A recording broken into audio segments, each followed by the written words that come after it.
Yo, what's going on everybody? My name is NGS and thank you so much for clicking on the video. Tonight, we're going to be doing something very different. Something that, to my knowledge, I haven't done on the channel yet.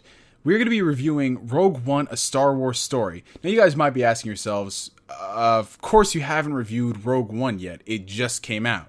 Well, let me explain. When I like to do my movie reviews, I usually like to do them straight out of the theater. I usually watch the film, maybe give myself a day or two to collect my thoughts, and then record a video on them. In some cases, I do it directly when I get out of the theater. But for this one in particular, I actually saw Rogue One twice. I saw it 2 times before sitting down to do this review. And that actually changed a lot of the things for the movie for me. Now, y'all know me. I'm not a dude who goes to the movie theaters and sees movies multiple times. I've done that a lot this year in particular, though, because there were a lot of good movies that I really enjoyed, and I wanted to see if they hold up the second time, the third time, or heck, in some cases, like Doctor Strange, maybe even the 4th time. But I digress. Let's talk about Rogue One, A Star Wars Story. I gotta say, first and foremost, this is probably one of the most unnecessary films that has ever existed. Now, hold on. I already know what y'all are thinking. You're thinking to yourselves, oh, that means that this nigga's bashing the movie. That means he hates the movie. No, understand what I'm saying, that this is one of the most unnecessary movies. This is a movie that I never thought needed to be done. It's kind of like one of those things that you hear it's announced and you're just like, why do you need to do that? Because literally the entire story of Rogue One, spoilers, is the rebels obtaining the files on the Death Star. They're stealing the Death Star plans. You know, in the beginning of Star Wars A New Hope, the opening crawl, how it says that they have acquired the plans to the Death Star. Yeah, that's basically the entire summary of Rogue One. And if you have kind of alluded to some things in the Star Wars mythos and the lore, you basically can surmise what happens in the Rogue One story. The bulk of it anyway. They have this plan, they steal the Death Star plans, and yeah, everybody kind of goes bye-bye. That's basically what you thought going into this movie. And honestly, I gotta give props to everybody involved in this movie with the creation of Rogue One, because they took what is essentially a story that we already know the beginning, middle, and end to. We know what's going to happen. We know that these guys are going to die because we've already seen the very first Star Wars movie. We know that there was a casualty in them obtaining the plans.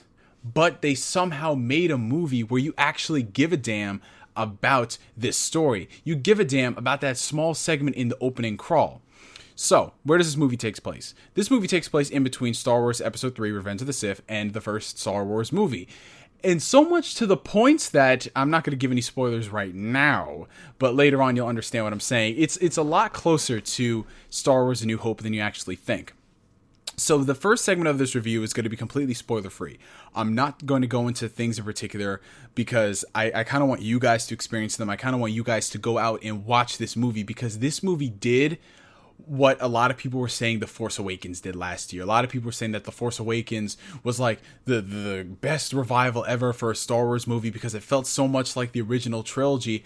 I respectfully disagree with that statement. While The Force Awakens embodied everything that made Star Wars great, I think Rogue One truly embodied what makes the classic Star Wars movies that hold up to this day, in addition to being a great prequel that fits together in this universe and ties up all of the loose ends throughout all the various continuities, be it the prequel movies, the original trilogy, the various animated series, what have you. Rogue One does a fantastic job at that stuff, because it basically is telling you guys, hey, this is a Star Wars movie, and it's going to beat you over the head with that. This is a Star Wars movie. This is a movie that takes place in this current time period. So you're going to see a lot of familiar faces returning from the prequel trilogy, and you're going to see a lot of interesting faces returning from Star Wars The Clone Wars. Characters like Saw Gerrera.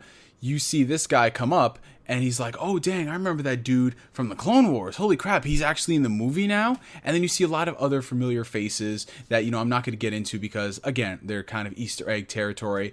But yeah, it just fits so well in this canon that, honestly, you feel like you're watching a new Star Wars movie, but taking place like 30, 40 years ago, if that makes any sense. Like, the attention to detail that went into making this resemble, the like original Star Wars trilogy. You're gonna hear that a lot in this review, I know. The attention to detail that went to making you believe that, oh wow, this could actually take place is astonishing. It's not like something with the prequels where you're watching the prequel movies and you're just sitting to yourself thinking, this doesn't feel right. This doesn't feel like a Star Wars movie.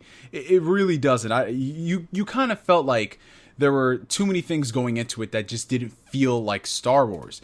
This movie is very minimalistic in that respect. It's very minimalistic in showing you that, hey, this is Star Wars. Just clear cut. I said it beats you over the head with the fact that this is Star Wars, but it's done in a way that's not...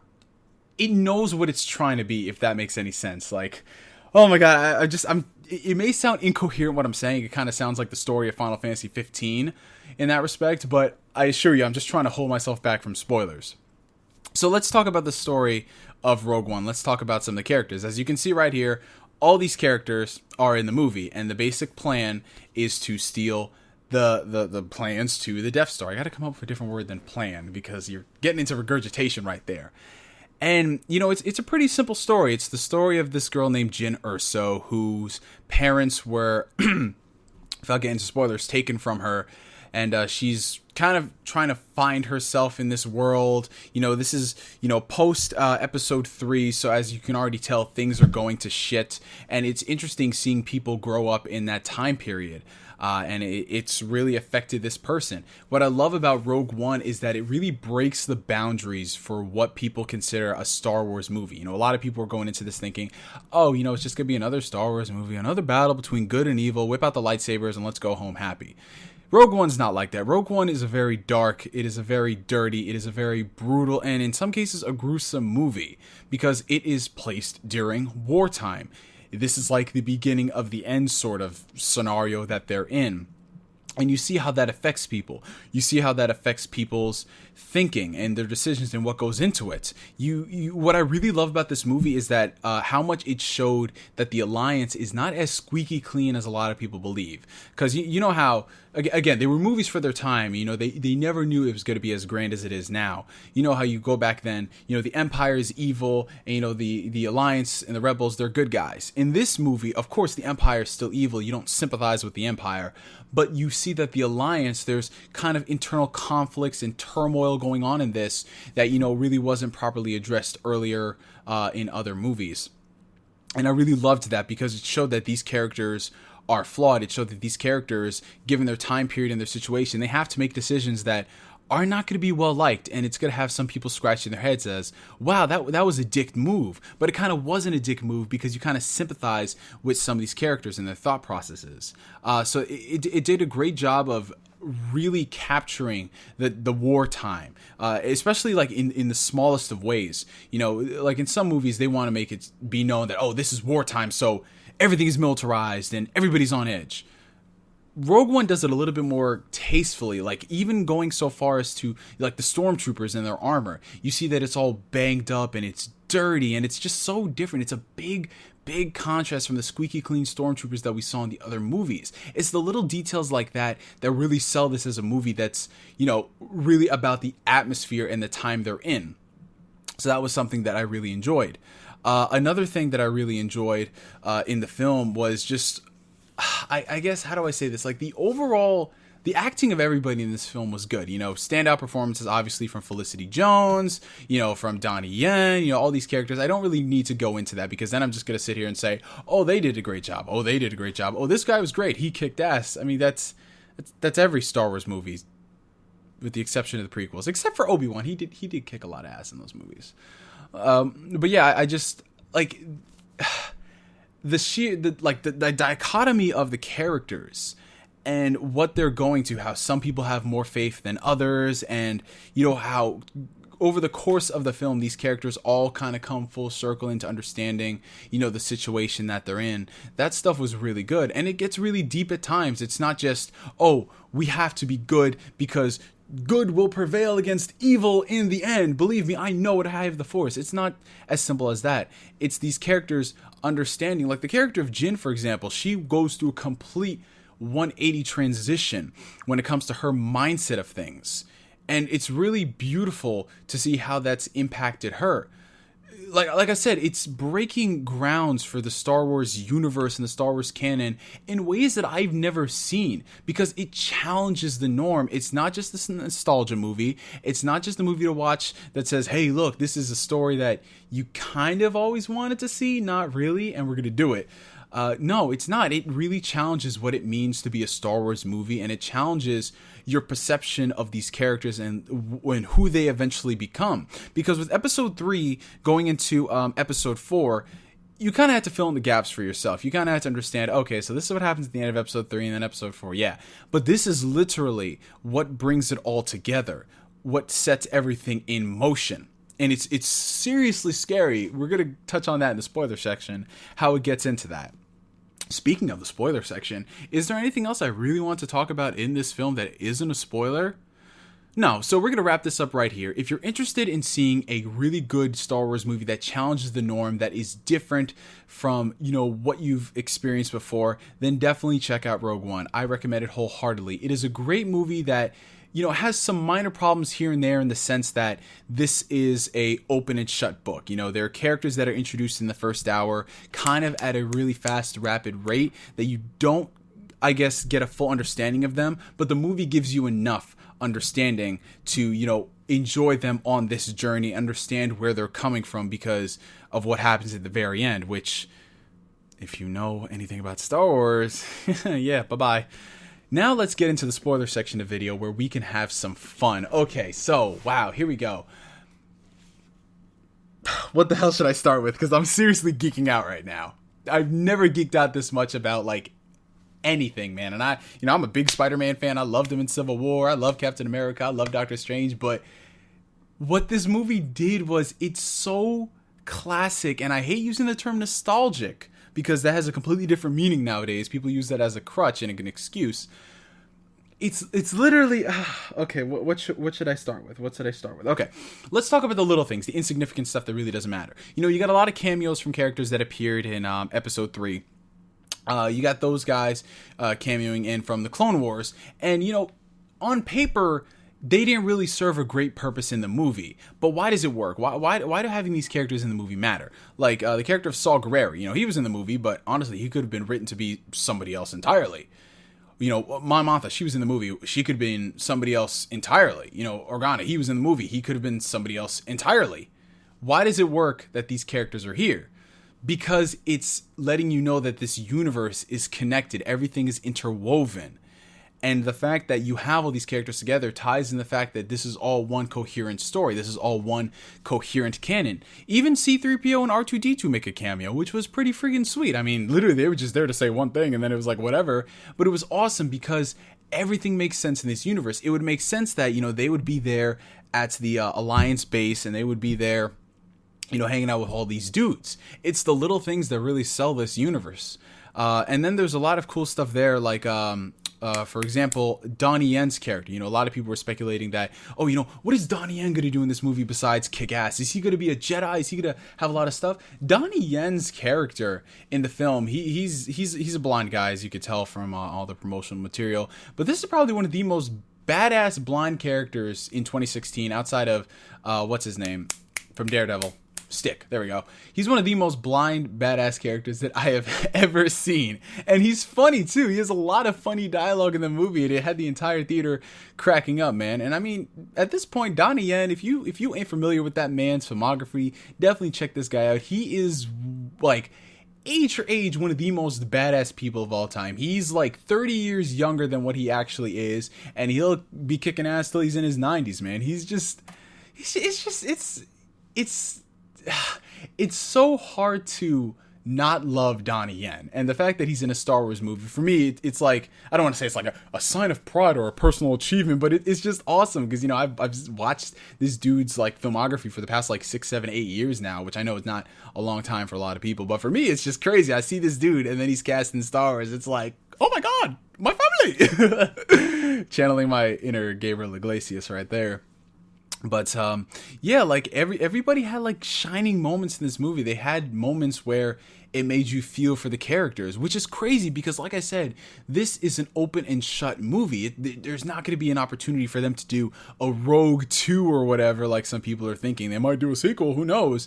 But it's what they went through in this wartime that really had an impact and made you go, damn, I didn't know much about this character, but I related to the scenario that they were in. And when they eventually die, because they all do, they all have to die, it really, it means something because they all have their standout moment. Everybody in this film is a hero, you know? They were all there they were all there to, you know, save the dream, you know? They were there to save the rebellion and continue on this dream. And it just proved that, like, in war times, you know, it's sometimes the hardest decisions.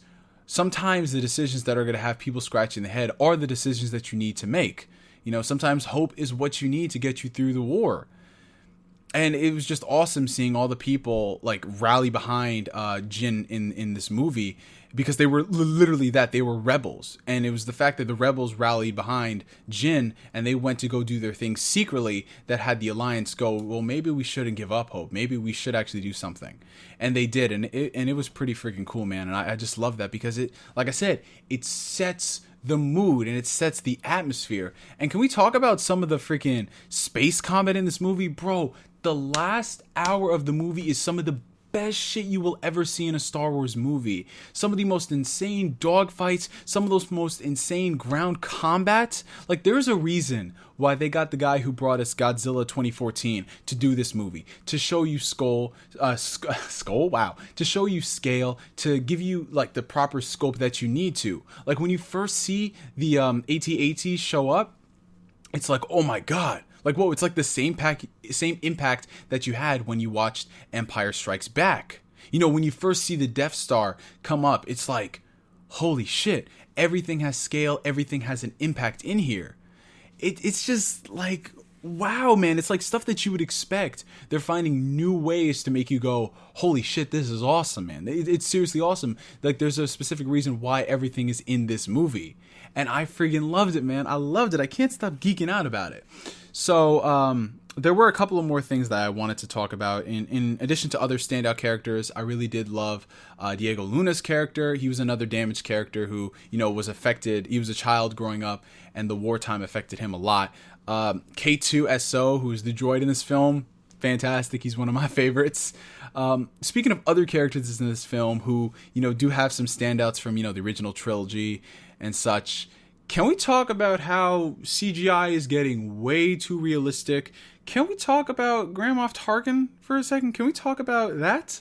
Because the second I saw this dude pop up on screen, you know, like I saw the back of his head. I'm like, okay, that's Tarkin. We know what's coming. And then this dude turned around and it's like, holy crap, that's Peter. That's Peter Cushing Tarkin. What's he doing here? It was so scary, man, because at first I thought they got a dude who looked just like him. Like, it looked just like him, sound just like him. But no, it was actually CGI Tarkin. And I mean, there are some segments where you can see that it's CGI because it moves a little bit too animated. You know what I'm saying? Like, they overcompensated. But it's so cool, man. Like, if this is the future where we're resurrecting, you know, actors with CGI for these specific stories, like just these stories right here, I'm on board with that, man, because you can tell more stories and not have to worry about it. Unfortunately, we can see that this might be a trend going forward, because if they can do it here, who's to say the next Fast and Furious movies won't try to resurrect Paul? Who's to say? They might do it. They might do it. Yeah, but they did the same for another character in this film, which we're just going to dive straight into. Yo, let's talk about this man, Darth Vader, for a second. He's not a character who they use CGI on. But can we just talk about the fact that Vader, like, we knew Vader was going to be in the movie. We knew Vader was going to be in there. You know, he was in the previews. We saw it, like, little snippets in the trailers. Like, we know Vader's going to be in here. We didn't see with the capacity he's going to be in the movie, but he's in the movie. And let me just say this. This is how you do friggin' cameos. This right here. DC, take notes. If you're ever going to try to put cameos in a movie, this is how you do it. You have someone like Darth Vader, who has 2 scenes in the movie. They're good scenes that show Vader's character. And it's so crazy because it's showing more of like how hardened Vader has become in all these years since, you know, Anakin turned. And you actually see him, in the tank, and you see that, he is still pretty much fucked up. He's always going to be fucked up, but it's crazy, like, because in Empire, you saw the helmet come on his head, and it's like, oh shit, this dude is, he's been through some stuff. And in this movie, you actually see him in the tank, and it's just like, yeah, this dude's still been through some stuff. Nothing's changed at all. And it's just, what they did with Vader was something that was unexpected, because we knew that everybody was going to die in this movie. We knew that. We didn't know if Vader was going to be the one to eventually kill someone. But what they did was even better. They didn't have Vader kill any of the main people. They had Vader do what Vader does best. Clean fucking house. They had this man Vader come in there when literally, like, you think there was a happy ending in the movie, even though everybody died. You think there's a happy ending because, they got the plans to the Death Star. They're going to go do their thing. No, they're not going to go do their thing. You remember how in A New Hope there was a reason why, they're really rushing and scrambling in the beginning of the movie? Yeah, Rogue One literally ends and transitions directly into A New Hope. Literally. You could play the movies back to back and it flows flawlessly. I'm not talking about, years or months or days. Within the same time span. So the scene in particular I'm talking about is Vader going down there and trying to retrieve the plans from the Death Star because they got stolen. And there's a room full of, Alliance soldiers. And, they're trying to, transmit the plans. One dude's in the back and it just goes all dark. And you see Darth Vader walk in. Well, you don't see him walk in. It's the next best thing. You see the lightsaber go up. And that's where you know that everybody in this room is fucked. Everybody. And when I say this is like Vader, this is the Vader we've wanted to see in the fucking prequels. This is Vader. Vader cleaning house. Vader so brutal. Vader, why you do that? Shit like that. And it was shocking because they did not pull any punches. He's over there slicing people, impaling people, force choking people, force slamming them against the wall. And you just see the hopelessness in their eyes when they realize they're not getting out of there. And these are regular grunt soldiers. They didn't know what's happening. And then they get the plans and they bring it over to this girl wearing a very familiar outfit. And she turns around and it's Leia. Well, CGI Leia.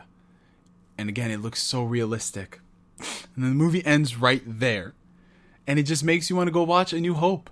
Like, this is why this movie is one of the most important films in all of Star Wars history, because it literally is a prequel that ties everything together, ties all the loose ends, and it gives a reason and explanation to everything.